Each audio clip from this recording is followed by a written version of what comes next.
Welcome to your Sports Spotlight with Cameron, where we take a look behind the scenes of your local sports communities. We're going to talk to coaches, student athletes, and sports enthusiasts in the know. So hold on tight and take a ride through your Fort Worth and surrounding areas, highlighting the achievements and adversity of the student athletes and their support systems. This is your Sports Spotlight. So first and foremost, like I said, I thank you again. But first and foremost, I want to know a little bit about you so that I can tell the people like who you are, you know, how you got to this position, and like basically your story, your journey to get to North Richland Middle and the position you're in there. So if you could introduce yourself in that manner, that'd be great. Yes, I'm Larry Nixon. Originally, I'm from Palestine, Texas. That's where I was born and raised. Grew up there. Played all my sports there. Well, football, basketball. Ran a little bit of track. From there, in high school, worked hard. Got a scholarship to play football at Sam Houston State University, where I was four letterman. Played my freshman year all the way up through my senior year. I earned all conference honors. Even in high school, I earned all state honors on both sides of the ball. Back then, we didn't have you played on one side. You played on both sides. It was Iron Man. It was Iron Man football back then.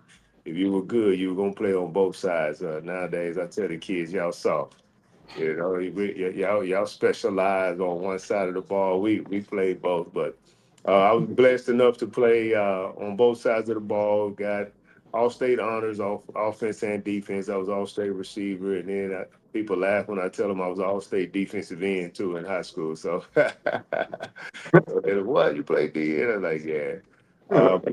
From there, God bless to get a scholarship at Sam Houston State University, where I played wide receiver there, and played there all 4 years. And from there, um, you always have dreams and hopes of playing in NFL. So had a few tryouts, had a few workouts, and again, it doesn't go for everybody like you plan it, but still, got a shot to play in the Arena Football League, where I played there in 3 years.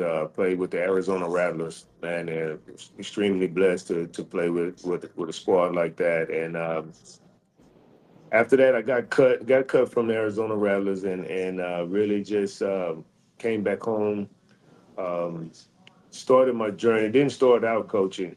Started my journey. Got back home. Got back to Palestine, Texas, and one of the main businesses there is the Walmart warehouse. So I worked in the Walmart warehouse for a while. Stocking boxes and emptying boxes and load trailers and stuff like that. And so that I knew that wasn't what I wanted to do. So I just kept pursuing, and actually went to my old school and tried to get a coaching job there. There was some things I wasn't quite certified, so there was some things holding me back there.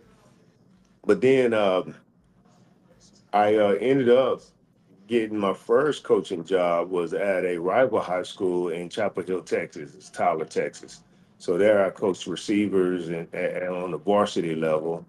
And that was actually my first coaching job. And it's in East Texas. Palestine is in East Texas, and Tyler is in East Texas as well. We did very well there. Um, First round of the playoffs, we won. We got beaten the second round. Ended up getting beaten the second round of the playoffs to a team that actually won it all. So that was a fun experience, especially my first year coaching. I had some really good receivers. Uh, they played well as well. So then I moved to this area to be closer to my family. And then when I moved here, the coaching scene is just so competitive. Took a little while to get a job in this area as well. Um, so I started working at another place, what's called Chrysler Financial, man. And there, I was a I was a debt collector there, and oh man, that was an experience too, man. That was and not a good one. You know, again, I knew that was not what I wanted to do either, but the money was good. And, you know, so I had a family to feed. So, you know, you do it for the money. And that's all, that's the only reason why I stayed, what, 7, 8 months there. But man, the Lord blessed and opened up a position at my first middle school job in this area was Sam Houston Middle School in Irving ISD. And man, you know, blessed to coach some phenomenal young men that went on to do great things over there. We, you know, my first year there, we had a really good group of kids. We won. They kind of had city champion there, where they played all the schools in the city, all the middle schools in the city. So from there, man, we won football city championships. The head coach or head basketball coach over there, so we won the basketball city championship. Also, the kids, they were all in the track as well, so that we were on track as well. So we had a good group of kids, and they really competed well. I did that for 5 years. I was over in Irving ISD for 5 years, and the way I got here at North Richland Middle School was the coordinator at the time. My son, my oldest son, was in seventh grade, and at the time they were looking for someone to take on a volunteer 7-on-7 for his group. So I Mhm. volunteered. I had a little time. I wasn't coaching in Irving at that time. I was doing just teaching because some things that happened to where that was back when when teachers, this was years ago, teachers was getting, you know, let go, and the economy was bad. Teachers was getting let go, and so my coaching position got cut. My teaching position got cut. So instead of me not being at that school anymore, they assigned me to an elementary. I was the elementary PE teacher for 2 years with no coaching assignment. So Mhm. elementary PE is a whole nother animal too, boy. But after that, so I had some time to take on the 7-on-7 squad, and they liked how I worked. They like how I work with the kids, and you know, God bless for an opening. Just that next year for an opening to come open for him. And the guy was like, "Man, I know I like how you work. I think you'll be a good candidate for it."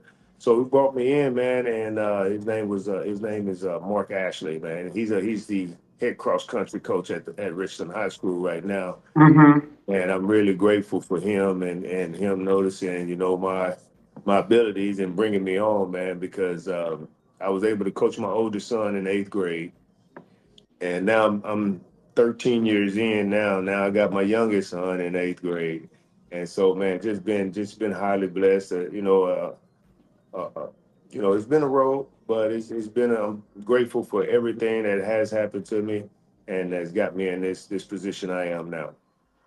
Okay, that's a great answer. Now, I heard you say something there. You had your oldest son. Uh, you had the opportunity to coach him, and then now you have your youngest son over here at North Richland Middle, right? Yeah. Uh-huh. And uh, they had a season this year. How did that season go?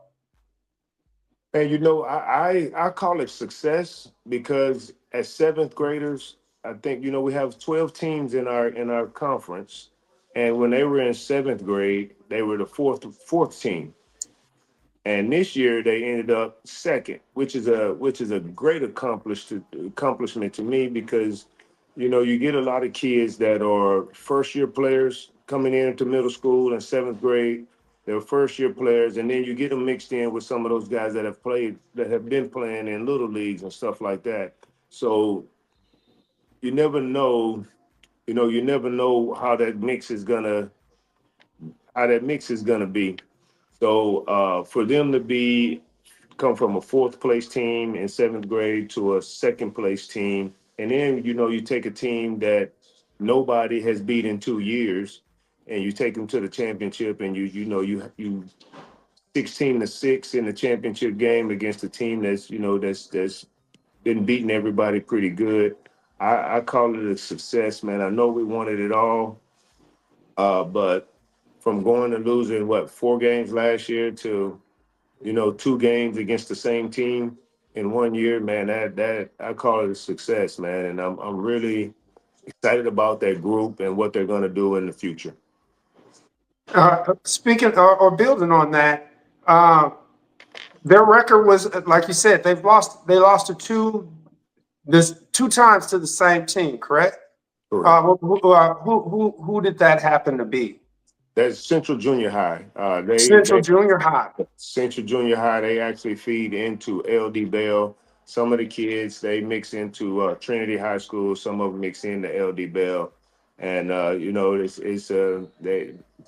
they have some kids over there that are they're double our size. And it's for middle school kids, sometimes that can be intimidating. But I thought our kids handled it well, especially the second time around. I thought we handled it well.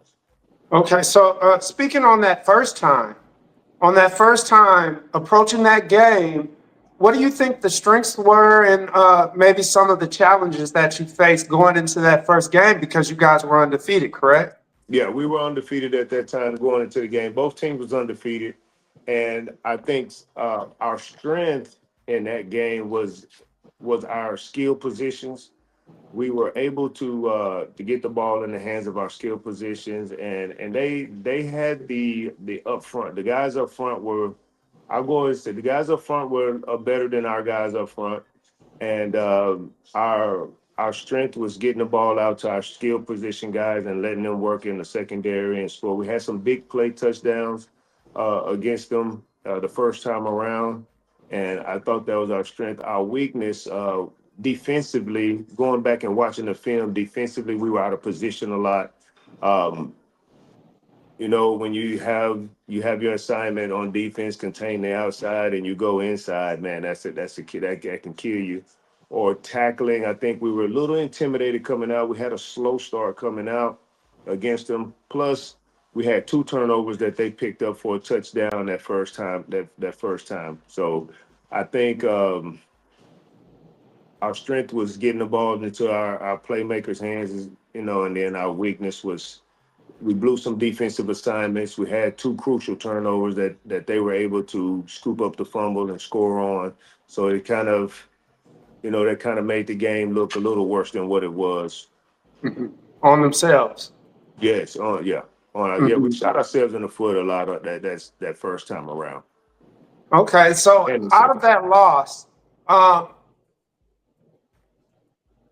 where did you guys, where did you and your staff go to build that confidence back up, I guess, or get that, so-called swagger back? Man, we went and watched the film, and what we did was we just pointed out the mistakes that the guys made. Like, hey, your job is do this, but you did that, and we really just repped it and repped it and repped it and repped the mistakes that we had made. And it was fortunate because we were able to play another team or a couple of more teams before we got to the championship with similar style offense. So that really helped us in getting ready for them, which I was appreciative that we had some teams in front of us before we got to the championship game that played similar styles, and we were able to correct those mistakes that we made against Central against those teams. And so we felt good. We had a good game plan going in. We felt like we had a good game plan going into that championship game. We felt like the kids understood their assignment, and we were ready. We were ready for them. So you're saying that you're ready, and then unfortunately you came up on the short end of the stick there at the end. You also reiterated that the score was 16-6, which means that, I mean, did they score twice? What happened leading into that, and the expectations, and what I mean, Okay. what do you think transpired to make that 16-6 loss in their or win in their favor? Yeah. Well, going back to that first game, man, the score was 52-36. So that was a high scoring game. I felt like our defense didn't show up that game. I felt like our offense was there, other than the two, fumbles that got returned for a touchdown. I felt like our offense hung with them and was gave us a chance to win. Going into the second game, the championship game, our defense, man, our defense played lights out. I mean, I was so proud of those guys, man. They were being physical. They were running to the ball. They were tackling, and they were in there. They corrected their mistakes from the first game. They were in their spots for the most part of the game. They were where they were supposed to be. Uh, Again, you go from 52 to 36 to 16 to 6. Your defense, they tightened up. Offensively, the front got us. The front kind of hurt us a little bit, a whole lot. Their defensive front. When I say their defensive front, pressured us a lot. We wasn't able to get the ball out to our guys like we wanted to in that game. Now again, they played better. They got better. We got better. It was just a thing to where both teams knew that they were going to be in a dogfight, and that's what it was. It was a battle. It was a physical battle. It was a defensive battle. They tightened up on defense. We tightened up on defense, and the offense. It was an offensive struggle for both teams. If you think about the first game, 52 to 36, it was just an offensive struggle for both teams. We made it hard on them. They made it hard on us, and they got the upper hand again on us. Uh, I like the way you said that. The one thing that I want to really, I guess, touch on is that mental aspect. Like you said, reps, reps, reps. I get it. Proper preparation prevents piss poor performance. Yet that mental aspect of being on the field and doing your assignment, how is that something that you guys focus on or reiterate to the young men?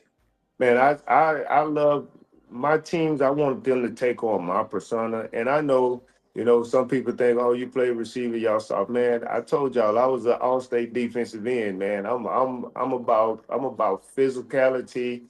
You got to play the game the right way. That's the only way the game is played. So when we're in practice, we're teaching that, man. We're tackling. We're teaching how to tackle. We're talking about how physical it is, how physical you got to be successful at the sport, because it is. It's a physical sport. You got two guys, and that's why I tell them, man, we got over $100 worth of equipment, man. On, let's go use it. We talk about in our practices, we talk about the hammer and the nail. Either you're gonna be the hammer or you're gonna be the nail. The nail stands there, and the hammer is the one that's swinging and take the hit. And I tell you, my guys, we're the hammer. We are not a nail. We're not gonna sit there and take it. We're gonna bring it every time. And that's the personality that I give off, and that's the personality I want them to take, especially when we're on that field. You got to ingrain it, you got to expect it, and you got to coach it, and you got to teach it. You got to teach, and you got to make the guys believe that they can do it. And that's one of the things we're positive. We're always positive. We're always on a positive note with them, because again, they're young. They're a lot of them are inexperienced. When I say inexperienced, I mean some of them never played before. So you gotta let them know what it's like, and that's that big step from seventh grade to eighth grade. I was really, really proud of this group. That's great. So, this eighth grade group is now moving over into the next season of their year, which is basketball. Are you involved in that as well? Yes, sir. I'm the head coach of the basketball team, the eighth grade basketball team as well.